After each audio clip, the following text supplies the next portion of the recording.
All right, Algebra 1. So we're going to do a few more practice problems of solving quadratics. So remember our steps. Step 1 is to make it equal to 0. Step 2 is to factor it. Step 3 is to set each factor equal to 0. And step 4 is to actually solve it. All right, so find the roots. Okay, so remember there's a couple different directions that they could say. Find the roots, find the solutions, find the zeros, etc. Okay. All right. So let's start with a fairly easy one. So x squared plus 4x minus 21 equals 0. This is a new marker and it's kind of wonky. Okay. So step 1, make sure that it's equal to 0. Check. Step 2, factor it. So I'm going to factor this part right here. So I'm looking at it. You can do slide, divide, bottoms up. I don't have anything to slide there because there's no a term, so I'm just asking myself, what two numbers multiply to negative 21 but add to negative 4?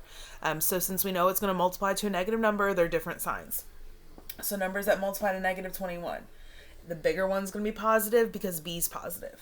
So negative 1 and 21. 21 divided by 2 is a decimal. 21 divided by 3 is 7. So negative 3 and 7. 21 divided by 4 is a decimal. And that's it. So the one that adds to positive 4 is negative 3 and 7. So x minus 3 and x plus 7. So slide, divide. There's nothing to divide by. There's no a term. And there's no bottoms up. So that's it right there. Those are my factors. Now it's asking me to find the roots. It's asking me to solve it for x. So now after I factored it, I'm going to set each of those factors equal to 0. So x minus 3 equals 0. X plus 7 equals 0. And then I solve for x. So add 3. So x equals 3. Subtract 7. And x equals negative 7. And remember, you can check these by plugging them back in the original function for both of the x's. All right, I'm going to let you all try this one. Okay, so let's do x squared minus 6x minus 27 equals 0. So pause me and work it out and then unpause me. All right, so this one, there's no a to slide, so I'm just looking for two numbers that multiply to negative 27 but add a negative 6, and I forgot to say it, but I just mentally checked that it was equal to 0, like this one is. All right, so numbers that multiply to negative 27. Bigger one's negative because b's negative. 1 and negative 27. 2 doesn't go in there. 3 and negative 9. 4 doesn't go in there. 5 doesn't go in there, so those are it. The one that adds a negative 6. 3 and negative 9. So x plus 3, x minus 9. Then I set each of my factors equal to 0 because there was no a to divide by, so that's it. So x plus 3 equals 0. X minus 9 equals 0. Subtract 3. So x equals negative 3. Add 9. So x equals 9. So negative 3 and 9. All right, let's do another one. All right, so I'm going to make this one say find the zeros. Okay. All right. So let's do 2x squared plus x minus 3 equals 0. All right. So I'm checking it. It's equal to 0. So now I'm going to go ahead and factor it. Now, this x right here, this is the same thing as a 1x. All right. So I'm going to slide. 2 times negative 3 is negative 6. So I'm going to multiply to negative 6, but add to positive 1. So negative 1 and 6, negative 2 and 3, that's it. The one that adds to positive 1 is negative 2 and 3. So x minus 2 and x plus 3. So after I slide, now I divide by a. So I'm going to divide by 2 because that's my a term. Negative 2 divided by 2 is negative 1. 3 divided by 2 is not a whole number. Do not make that 1.5. There's a couple people that are still trying to make those decimals. If it does not divide into a whole number, then you reduce it as a fraction, and then you bottoms up the denominator. So 3 over 2 does not reduce. So I'm going to bottoms up this 2. So that's 2x plus 3. And those are my factors. Now I'm supposed to solve it. So I'm going to set each factor equal to 0 and solve. So I'm going to add 1. So x equals 1. I'm going to subtract 3,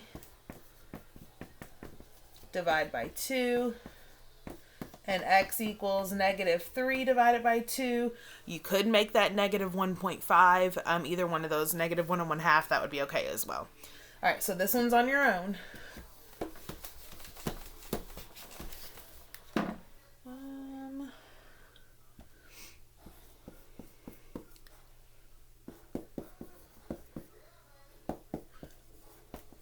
All right, pause me and go for it. All right, so it is equal to 0. So I'm going to slide. So 4 times 5 is 20. So I'm going to multiply to 20, but add to 12. Same sign, both positive. So numbers that multiply to 20. 1 and 20. 2 and 10. 3 doesn't go in there. 4 and 5, and that's it. The one that adds to 12, 2 and 10. So x plus 2 and x plus 10. After I slide, now I divide by a. I do have an a, so I'm going to divide by 4. Now, 2 divided by 4 is not a whole number. It is a decimal. So I reduce. So 2/4 reduces to 1/2. And then I can bottoms up the denominator to be 2x plus 1. Oops. And then 10/4. 10/4. When I divide that, it's a decimal. So I reduce it. 10 and 4 both reduce by 2. So 10 divided by 2 is 5. 4 divided by 2 is 2. And then I can bottoms up that 2. So that'll be 2x plus 5. So there's my factors. So now I'm going to set each factor equal to 0 and solve. So I'm going to subtract 1, divide by 2. So x is negative 1/2 or negative 0.5. Either one's fine. Subtract 5. So that's 2x equals negative 5.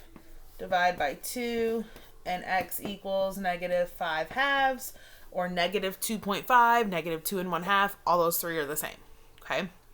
There is one more type that I want to look at. Let's see.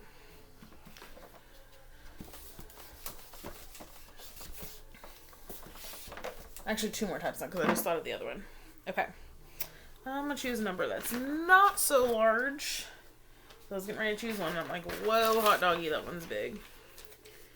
Alright, so let's do 2x squared plus 13x equals negative 6.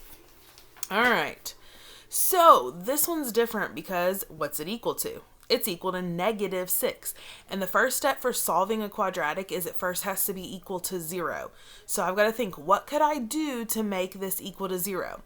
Well, I can move it to the other side of the equal sign by doing the opposite operation. So since it's a negative 6 on that side of the equal sign, I'm going to add 6 to move it to the other side. Now, if there was a like term to put it with, you could, but 13x and 6 aren't like terms. So I'm just going to write it as plus 13x plus 6. And then now it would be just like the rest of them. So you can pause me here if you want to work it out and then come back to it. So same sign, both positive. So 2 times 6 is 12. So I'm multiplying to 12, but adding to 13, it's 1 and 12. So x plus 1, x plus 12. Divide by a, so divide by 2. 1 divided by 2 is not a whole number. 1/2 doesn't reduce, so I'm going to bottoms up that 2. 12 divided by 2 is 6. And then I'm going to set each of those equal to 0. Alright, so subtract 1. Divide by 2. So I got x equals negative 1/2. Subtract 6. And x equals negative 6. So negative 1/2 and negative 6. So if it's not equal to 0, you have to do the opposite operation to move it to the other side. Real quick before we end this video. Make sure you're showing all your work on your homework when you turn it in. I'm planning on having a quiz next Tuesday over this stuff. And I'm just going to go ahead and plan for that on Tuesday. No, wait, no, we're not going. It's only Monday, whatever. Wednesday will be the quiz, not Tuesday, Wednesday. So make sure you're prepared for that. There were like 12 people that it said that their quiz took them 53 seconds, which is probably that same group of people that one person's doing all the stuff and passing it around. Stop. You've got to know this for next year. Like, we're going to go straight into this at the beginning of next year, and I'm not going to wait for you to relearn everything. We've got to go for it. Okay? So be ready, prepare yourself. So tomorrow we'll do some really good practice again, more practice. And then Monday, I keep saying Monday, Tuesday we'll do like a little review, and then Wednesday will be the quiz. I did have a couple of people ask me, you know, what would be a real life example that we would use this in. And most of the real life stuff is based off of the graphs of quadratics.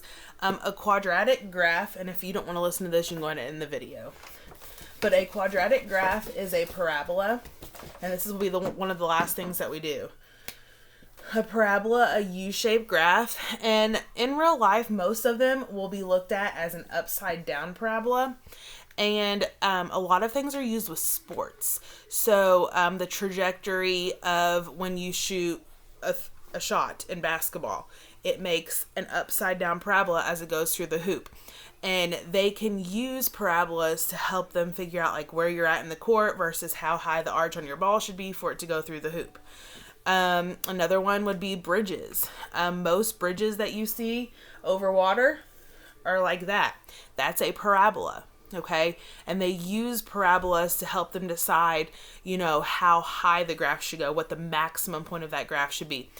These right here are the zeros of the graph. And guess what you've been finding when you're solving for X? The zeros of the graph. So this would be where that bridge should touch the ground at by solving that quadratic. So it's kind of architectural, just analyzation of some sports, types of things like that are real life applications of this. I'm sure if you wanted to find out more, you could look online. But I will see you all in a video tomorrow. Adios.